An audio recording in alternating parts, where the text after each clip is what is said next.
Olá, pessoas lindas, como é que vocês estão? Então eu hoje lembrei-me de fazer uma gravação de voz, em vez de ser um vídeo. Encarem isto como um podcast.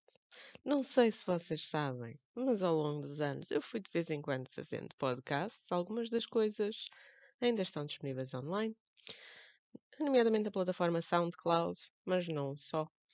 Portanto, onde quer que seja que vocês estejam a consultar este, provavelmente vai haver informações e links.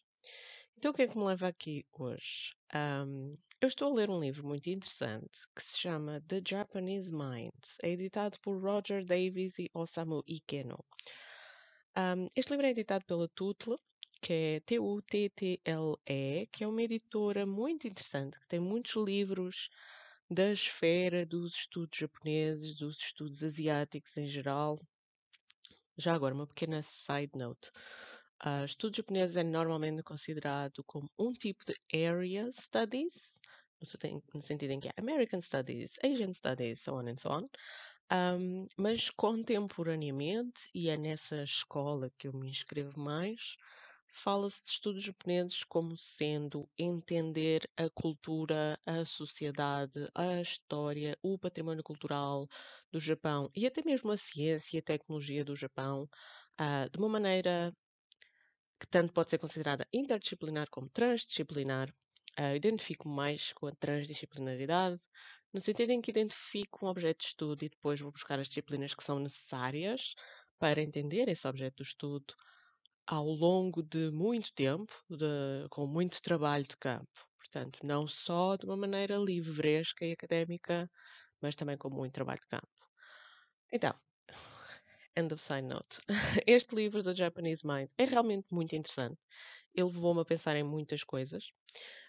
E eu queria aqui falar-vos logo dos primeiros conceitos-chave com que este livro começa, porque são conceitos-chave que, se calhar, vocês até já se cruzaram com estas expressões.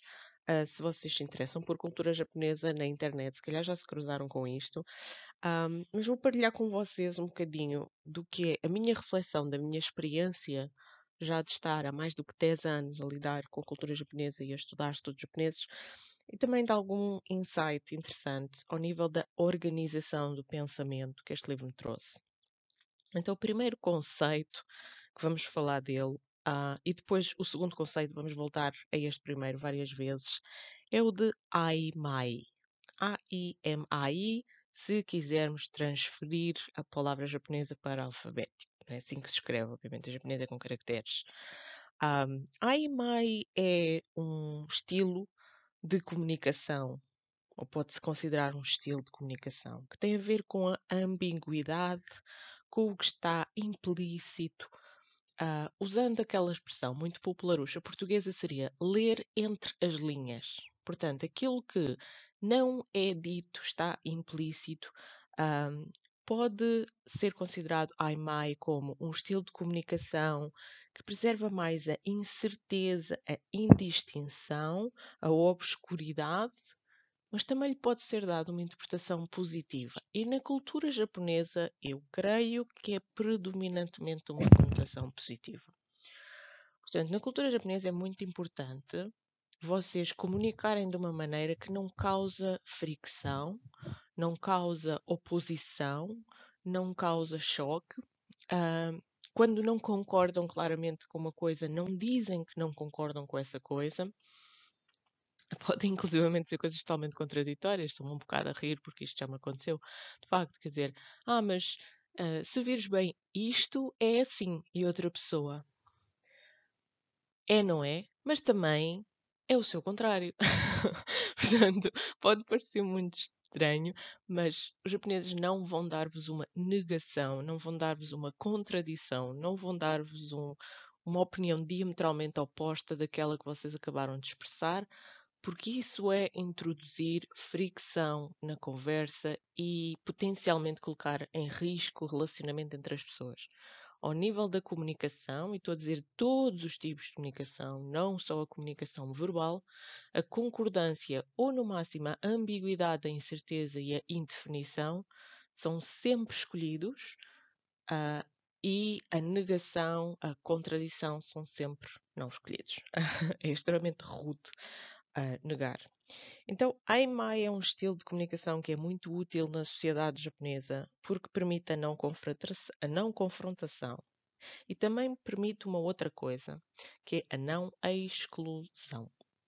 A sociedade japonesa e todas as etapas de socialização, chama-se socialização primária, a socialização do ser humano no seio da sua família, quando é criança, e a socialização secundária, quando já é no contexto da escola, e depois alarga-se ao contexto do ambiente de trabalho, dos amigos, da vida social. Portanto, os processos de socialização no Japão são estruturados e estruturantes de Aimai, porque eles visam convencer o indivíduo, criar-lhe uma estrutura de pensamento em que não ser excluído do grupo em que ele está e estar o mais incluído possível no grupo em que ele está é a sua prioridade número 1. 2, 3, 4.000, 300.500. Estão a perceber? Nunca existe na sua fila de prioridades, na sua pódio de prioridades, não vai existir a formação de uma personalidade baseada em opiniões e ideias e ego. As estruturas de socialização no Japão negam isso. E é super importante entenderem isso se quiserem dar-se bem com a sociedade japonesa, estarem bem incluídos em ambientes de estudo ou de trabalho, enfim, até mesmo na aprendizagem da língua, diria, e às vezes até no usufruto, no prazer que se tem com o entretenimento ou fontes de entretenimento japonesas. Pode ser interessante estas noções para vocês também desfrutarem de filmes, de animes, de jogos, etc., que vocês consomem, perceberem quais são os códigos que estão por trás dos comportamentos de certas pessoas. Então, as pessoas não se sentirem excluídas do grupo onde estão é tão importante que é mais importante ser ambíguo na comunicação do que expressar uma opinião ou uma ideia que é contrário e que pode levar ao seu ostracismo e à sua exclusão. O ostracismo é, inclusivamente, uma forma de bullying muito predominante no Japão, logo nas escolas e logo nas classes mais elementares e também depois nos ambientes de trabalho e nas empresas, quando é mais preponderante, nomeadamente nos ambientes femininos, mas não só. Portanto, deixar de falar com a pessoa, fingir que não a veem, ostracizá-la, enfim, é tão doloroso que é inclusivamente utilizado como uma ferramenta de bullying. Então, deixar as coisas na dúvida, não se comprometer, expressões ou palavras que levam a isto são o oposto daquilo que nos estilos de comunicação predominantes do mundo ocidental se considera como sendo eficiente, transparente, sério. Mas todos estes valores, reparem, todos estes valores são relativos, porque os valores dependem do contexto cultural em que eles foram criados e em que eles são nutridos, em que eles são passados à geração seguinte. Então, estilos de comunicação que são muito frontais e claros são normalmente associados nos estilos de comunicação predominantes dos países ocidentais, que também não são todos iguais, mas enfim, mas são normalmente associados a esta pessoa é reliable, podemos confiar nesta pessoa. No Japão é ao contrário. No Japão isto é encarado como nós não podemos confiar numa pessoa que é rude e bruta ao ponto de estar sempre a pôr a sua opinião para cima dos outros e forçá-los a concordar consigo. Mesmo que, se houvesse um americano, ou canadiano, ou português, ou espanhol no grupo, não achasse que aquela pessoa estava a ser particularmente bruta ou a forçar a sua opinião sobre os outros, estava simplesmente a expressar-se. Mas para os japoneses isso já é, grosso modo, o suficiente para ser rude. Há várias teorias sobre de onde é que vem este estilo de comunicação ambíguo, nomeadamente a teoria do determinismo geográfico, o facto de serem ilhas com montanhas, as pequenas comunidades isoladas, haver uma estrutura social da comunidade à volta da agricultura do arroz, que é muito intensiva e que exige muita cooperação, e portanto as pessoas não podiam de facto ser isoladas da sua comunidade porque não podiam sobreviver sozinhas. Eu acho que o determinismo geográfico é assim uma side note do género. Olha, existe essa teoria para explicar isto, that's it. Mas eu acho que não adds up com a realidade, não é uma coisa hoje em dia seja relevante, porque continuaria a ser tão predominante na sociedade japonesa se ela já não for assim. Eu acho que e este meu acho é em parte pessoal, são as minhas observações diretas, e também em parte de leituras de artigos e livros e estudos científicos. Há realmente muitos ganhos, e os ganhos são aquilo que reforça um comportamento, ou um hábito, ou um valor. Há muitas vantagens ao longo da vida para as pessoas que na sociedade japonesa, sejam eles de nascimento japoneses ou não, mas estão lá inseridos, há muitas vantagens, há muitos benefícios aos quais esta pessoa é apresentada simplesmente por ela ter estilos de comunicação que privilegiam a IMAI. Então isso é reforçado. Portanto, não quer dizer que estruturalmente falando, sejam muito claros e digam às pessoas: é assim que vocês vão comunicar assim. Não há uma espécie de classe na escola primária e até ao final do ensino que o diga claramente, mas as pessoas reforçam comportamentos e mantêm-nos quando têm benefícios deles em estruturas sociais. E é isso que acontece no Japão. Portanto, vocês continuam a ser um membro do dentro, do uchi, do vosso grupo, e não são atirados para o soto, para o lado de fora. Se vocês conhecerem as expressões que são características daquele grupo, se vocês rirem das mesmas piadas, odiarem as mesmas coisas e nunca confrontarem os outros membros do grupo com opiniões diferentes, e isso já é o suficiente para vocês se moldarem às especificidades de grupos específicos aos quais vocês pertencem e sentirem-se muito confortáveis nisso. E este é um outro ponto, é que há realmente uma grande sensação de segurança, de identidade, de conforto por pertencer a grupos. Eu não sei se é preponderante em Portugal, Espanha, Itália, países latinos, etc. Porque a minha própria experiência de vida é muito, não é, transnacional, mas eu creio que há muito mais um sentido de eu gosto de pertencer a este grupo. Vamos imaginar pessoas que são fãs de um determinado grupo de futebol. Eu gosto de pertencer a este grupo de futebol. Mas quer dizer, quando o grupo se porta mal e o treinador é mau e não sei o quê, as pessoas também criticam e dão na cabeça. Portanto, não há uma adesão quase de veneração cega àquilo. Não há a ideia de que aquela pessoa não é nada sem aquele grupo. Estão a ver? Uma coisa é identificarem-se com um grupo, outra coisa é a vossa identidade estar associada àquele grupo e, portanto, a ansiedade e o sofrimento e a crueldade de se sentirem excluídas daquele grupo é muito, muito maior no Japão. Então, o que é que notar do conceito de Daimai é que o mais importante numa conversa é muitas vezes o que não é dito, o que é comunicado, mas não é claramente dito. E a consequência de não dominar e não ser capaz de interagir em registro de ai mai com o seu colega, inclusivamente com o seu parceiro na família, marido, mulher, namorado, namorada, etc., é geralmente um não reconhecimento ou uma exclusão e tem consequências profissionais e pessoais muito sérias. Portanto, a IMAI não se dissolve ou não perde importância se a comunicação for traduzida para outra língua que não é o japonês, porque é um estilo, é um valor cultural específico, e muitas vezes nos fenómenos de tradução literal não há uma tradução cultural que explique como é que este estilo de comunicação funciona. E agora vocês são capazes de estar a ouvir em barulho de fundo um dos meus gatos a miar, não se assustem, não é ninguém assim fechado e trancado na cave, está bem? É um gato. E vou-vos dar algumas expressões, alguns exemplos de comunicação de ai mai. Expressões como mama, chotto, demo, kangaite oku ne, ichio. São tudo expressões de ai mai. Se vocês já conhecem a língua japonesa, se vocês veem vídeos, séries, se calhar até anime, vocês conhecem ai mai na kotoba, ou seja, palavras de ai mai, e se calhar nem sabiam que elas eram palavras de ai mai, que são expressões que são introduzidas na cadência do discurso e que visam amenizar ou indefinir de propósito aquilo que se está a dizer.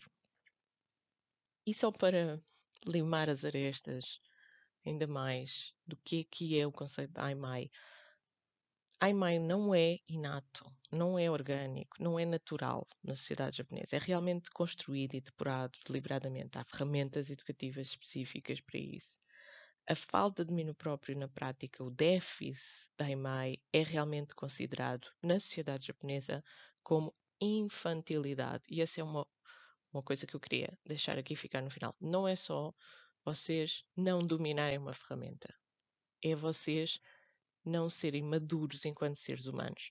Porque os japoneses, de uma maneira geral, como estão habituados que uma pessoa adulta domine este estilo de linguagem, e mais do que estilo de linguagem, esta maneira de estar e de ser e de se comportar em sociedade, se vocês não o dominarem, significa que vocês nunca passaram de um estádio infantil de desenvolvimento.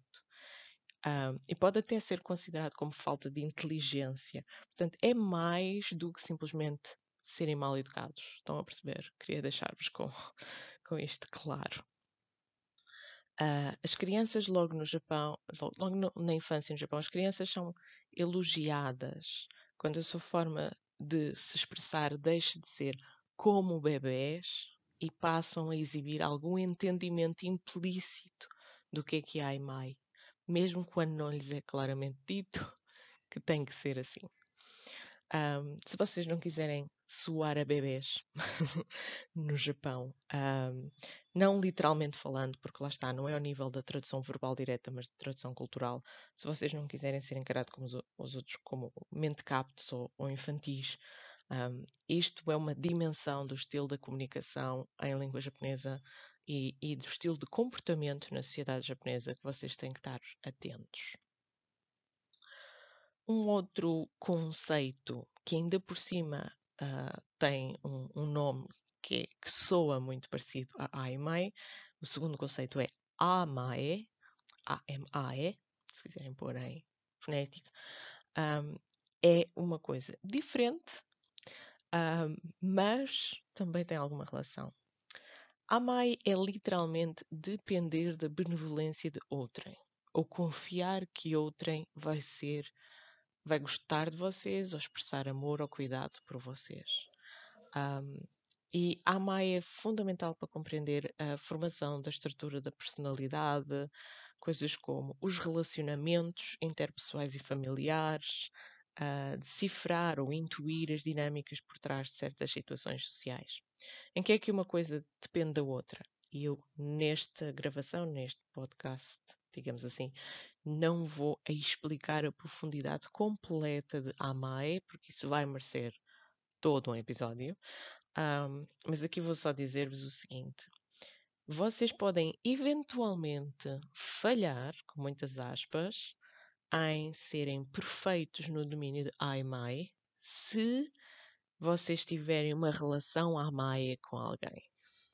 Se vocês estiverem com alguém do qual podem depender emocionalmente e contar que essa pessoa vai perdoar as vossas falhas, vocês podem como que deixar cair os requisitos de politeness, boa educação, decoro ou restrição ou restringimento pessoal, e vocês podem expressar um bocadinho mais da vossa opinião sincera, podem expressar um bocadinho mais do vosso egoísmo, podem expressar um bocadinho mais das vossas tensões, algo mais próximo do vosso verdadeiro sentimento e verdadeiro coração, porque estão a acreditar que vai haver daquele lado um aceitar-vos, um acolher-vos, um amar-vos na mesma, quando há uma relação de amai forte, que é, por exemplo, dos filhos com os pais ou dos pais com os filhos, mais com as mães até do que com os pais. Mas isso é uma espécie de exceção à regra. Então, Aimmai é válido para toda a sociedade japonesa como estilo de comunicação, lato sensu. Os níveis de ambiguidade desses estilos de comunicação podem ser atenuados e pode haver um bocadinho mais do que nós chamaríamos de transparência e autenticidade, com muitas aspas, se realmente houver uma relação mais rica em Amae. Então, não confundir estes dois, mas perceber a relação entre eles é importante. Espero que a gravação seja útil para vocês, que isto se aproveite alguma coisa. E se correr tudo bem, se vocês gostarem, eu faço mais. Uma grande beijoca para todos e fiquem bem.